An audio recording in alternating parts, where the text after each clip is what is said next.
Hello friends, मैं विनीत तिवारी और आज के इस वीडियो में आने वाले समय में एक्सपेक्टेड असिस्टेंट प्रोफेसर्स की जो वैकेंसीज आपको देखने को मिल सकती हैं उसके बारे में मैं बात करूंगा। साथ ही कहां पर ये वैकेंसी आएंगी और उनका एग्ज़ाम पैटर्न वगैरह क्या होगा उसके बारे में भी मैं कुछ आइडिया आपको दूंगा।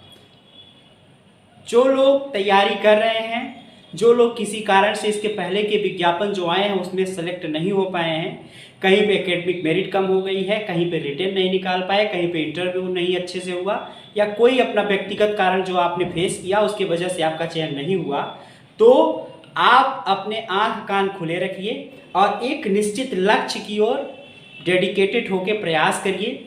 जहाँ की वैकेंसी आएगी, हर स्टेट के असिस्टेंट प्रोफेसर का जो एक एग्जाम का पैटर्न है, सिलेक्शन का जो आधार है, सिलेक्शन का जो प्रोसेस है, उसके बारीकी को समझिए कि वहाँ पे यह कर लें तो चयन हो जाएगा। तो इस तरीके से जब आपके आसपास के जहाँ पर आपका इंटरेस्ट है, जहाँ जाना चाहते हैं, उन राज्यों के असिस्टेंट प्रोफेसर्स के सिलेक्शन प्रोसेस को जब आप दिमाग में अपने बिठा लेंगे तो एक ही साथ आप हर राज्य के परीक्षा की तैयारी कर पाएंगे। हर जगह की अपनी प्रक्रिया अलग अलग है, इसलिए आपको यह करना चाहिए। तो सबसे पहले हम बात करते हैं बिहार के बारे में। बिहार में आगे आने वाले टाइम में इलेक्शंस होने हैं विधानसभा के, उसको ध्यान में रखते हुए अभी आप लोगों को एक वीडियो बना के मैंने बताया था कुछ टाइम पहले, 4-6 महीना पहले, कि संसद में बिहार की जो विधानसभा है उसके संसद में प्रश्न किया गया था कि अभी आप लोगों को पता होना चाहिए कि इसके पहले बिहार में 2014 में एक बार असिस्टेंट प्रोफेसर की वैकेंसी आई थी और उसमें बहुत से लोग सेलेक्ट होके ज्वाइन भी कर चुके हैं। उसके बाद वह पूरी भर्ती एकेडमिक मेरिट के बेस पे हुई थी, इंटरव्यू भी उसमें महत्वपूर्ण था। बाद में एक भर्ती और आई थी जिसका विज्ञापन आने के बाद फार्म भरा जा चुका है, कुछ विषयों के इंटरव्यू भी हो चुके हैं और उनका रिजल्ट भी आ चुका है। बड़े बड़े विषय जिसमें ज़्यादा सीटें थी उनके इंटरव्यू की प्रक्रिया जो है प्रक्रियाधीन है, यह इतना आप लोगों को पता है। अब अभी जो संसद वाली मैं बात कर रहा था, तो संसद में एक प्रश्न किया गया था कि असिस्टेंट प्रोफेसर्स की जो वैकेंसी है वह जल्दी से क्यों नहीं हो रही है, यह विपक्ष ने प्रश्न किया था। तो जल्दी से ना होने का कारण बताया जाए और बहुत सारे कॉलेजेस में जो टीचर्स का अभाव है उसको पूर्ति करने के लिए जो वैकेंट असिस्टेंट प्रोफेसर्स की सीटें हैं उसको भरने के लिए कब सरकार प्रक्रिया लाएगी। तो इसके जवाब में यह कहा गया था कि बहुत ही जल्द जो असिस्टेंट प्रोफेसर्स की वैकेंसी रिक्त है उसको भरा जाएगा।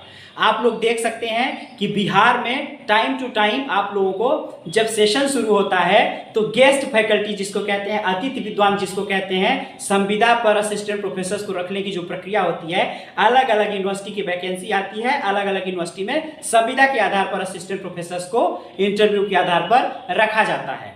तो मुख्य बात यहाँ पर यह है कि संविदा पर इतने असिस्टेंट प्रोफेसर्स को रखा जा रहा है, हर एक विश्वविद्यालय में अपने आधार पर वो रख रहे हैं, तो इतनी सारी सीटें खाली हैं जो संभावना है कि इलेक्शन के पहले आप लोगों को देखने को मिलेंगी। बाकी जो लोग प्रक्रिया में हैं, जिन्होंने फॉर्म भरा है, जो बड़े बड़े विषय हैं, उनका इंटरव्यू भी होके और ज्वाइनिंग की प्रक्रिया भी विधानसभा चुनाव के पहले हो सकती है। तो आपके पास टाइम है 1 साल का, 1.5 साल का। जो लोग फार्म अभी नहीं भरे हैं, जो या पीजी कर रहे हैं, आगे करना चाहते हैं, तो बिहार का जो सिलेक्शन प्रोसेस का बेस है वो पूरी तरीके से आपका एकेडमिक मेरिट और इंटरव्यू पर आधारित है।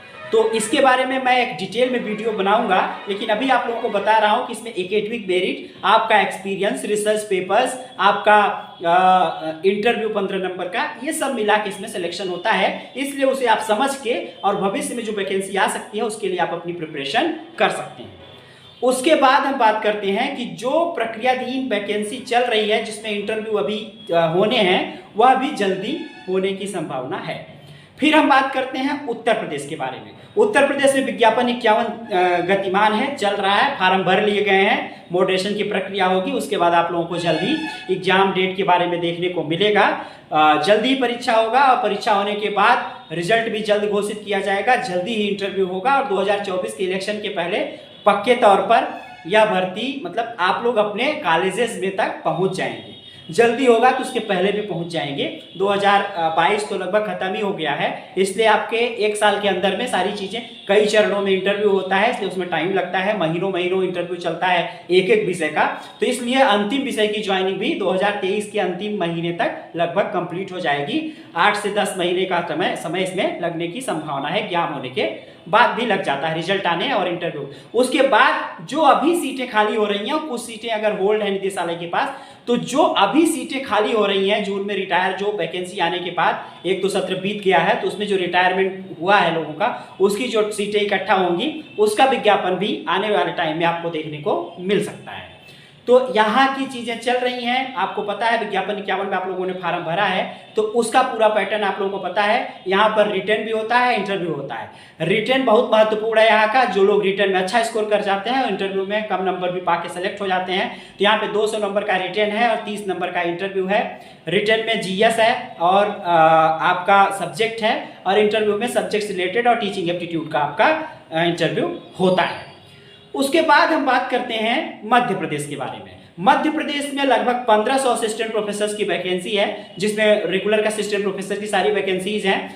वहाँ पर भी गेस्ट फैकल्टी, अतिथि विद्वान के संविदा असिस्टेंट प्रोफेसर के द्वारा पढ़वाया जा रहा है। अभी 2014 में वैकेंसी आई थी जो 18 में कंप्लीट हुई थी, उसके बाद भी अभी सीटें खाली हुई हैं। लगभग 1500 से 2000 वैकेंसी वहाँ पर भी असिस्टेंट प्रोफेसर की बची हुई है। उम्मीद करते हैं कि यह वैकेंसी भी आपको जल्दी देखने को मिलेगी। आपको उम्मीद करते हैं कि विधानसभा का चुनाव है यहाँ पर भी, मध्य प्रदेश में भी, तो उस विधानसभा चुनाव के पहले आपको असिस्टेंट प्रोफेसर की वैकेंसी देखने को मिल सकती है। इसका जो एग्जाम पैटर्न है उसके बारे में अगर हम बात करें, तो इसका जो एग्जाम पैटर्न है, पिछली बार इसमें सिर्फ रिटर्न के मार्क्स के आधार पर दे दिया गया था, लेकिन उसका ज़्यादा विरोध हुआ था। इसलिए आप लोग कोशिश कर सकते हैं कि ऐसा ट्राई आपको करना चाहिए कि आप इंटरव्यू और रिटर्न दोनों हो, उसके लिए भी आप तैयार रहें। साथ ही जो बिहार में एकेडमिक मेरिट का कॉन्सेप्ट है, वो भी मध्य प्रदेश में लाने का हो रहा है कि एकेडमिक मेरिट भी लिया जाएगा, रिटर्न भी लिया जाएगा और इंटरव्यू, सबको मिला के इस बार सिलेक्शन की प्रोसेस हो सकती है। तो आपको अपनी तैयारी एकेडमिक मेरिट, रिटर्न और इंटरव्यू तीनों के स्तर पर करने का प्रयास करना चाहिए। तो जो रिटर्न होता है उसमें जनरल स्टडी के भी पार्ट होते हैं, तो उसको भी आपको पढ़ते हुए चलना चाहिए। यह वैकेंसी आपको जल्दी देखने को मिल सकती है। इसके अलावा और भी राज्य हैं जिनमें वैकेंसी आपको देखने को मिल सकती है। उत्तर प्रदेश में गवर्नमेंट डिग्री कॉलेज में भी वैकेंसी आपको देखने को बीच बीच में मिलती रहती है। हालांकि सीटें कम आती हैं, लेकिन फिर भी वहां पर वैकेंसी आपको देखने को मिलती है। तो मुख्य सिलेक्शन वहां पे जो रिटर्न होता है उत्तर प्रदेश में गवर्नमेंट डिग्री कॉलेज में, यूपी हायर एजुकेशन कमीशन के अतिरिक्त, वहां पर क्या होता है कि जो गवर्नमेंट डिग्री कॉलेजेस होते हैं वहां पर वैकेंसी तो 4, 6, 8, 10 आती है। और वहां पे जो एग्जाम का पैटर्न है, रिटर्न होता है, रिटर्न क्वालिफाइंग होता है, और इंटरव्यू जो होता है उसके बेस पे वहां पे सिलेक्शन होता है। तो रिटर्न क्वालिफाई करने के बाद इंटरव्यू आपका अच्छा होना चाहिए, इस हिसाब से आप तैयारी कर सकते हैं। उसके बाद हम उत्तराखंड की बात करते हैं। उत्तराखंड में भी आपको असिस्टेंट प्रोफेसर की वैकेंसी जल्दी देखने को मिल सकती है। वहां पर ज्यादा वैकेंसी नहीं आएगी, लेकिन आपको लगभग 1000 वैकेंसी के अंदर आपको देखने को मिल सकती है। तो वर्तमान में जो लोग किसी कारण से सेलेक्ट नहीं हुए हैं या अन्य जगह फार्म भर चुके हैं और उन्हें यह है कि मुझे आने वाले टाइम में 1-2 साल के अंदर किसी भी रूप में असिस्टेंट प्रोफेसर के परमानेंट वैकेंसी में सिलेक्शन लेना है, तो उन लोगों के लिए इस तरीके से सभी राज्यों के नोटिफिकेशंस को पढ़ के नेट पे भी मिल जाता है। हर राज्य की अपनी वेबसाइट्स होती है सिलेक्शन की, वहां पर से आप डाउनलोड करके वहां के जो मानक हैं, वहां के जो सिलेक्शन का बेस है, सिलेक्शन का जो आधार है, उसको देख के समझ के अगर आप तैयारी को अपने आगे बढ़ाएंगे, कुछ चीजें मैंने आपको बता दी है, लेकिन यह एग्जाम पर यह आप रणनीति का पालन करेंगे, आप अपने दिमाग से भी चीजें कर सकते हैं, लेकिन मैंने एक बेस दिया है आपको, अगर उसके आधार पर आप चीजों को आगे बढ़ाएंगे तो सिलेक्शन की आपकी संभावना अच्छी बनेगी। इस वीडियो में इतना ही, नेक्स्ट वीडियो मिलेंगे, तब तक के लिए थैंक यू।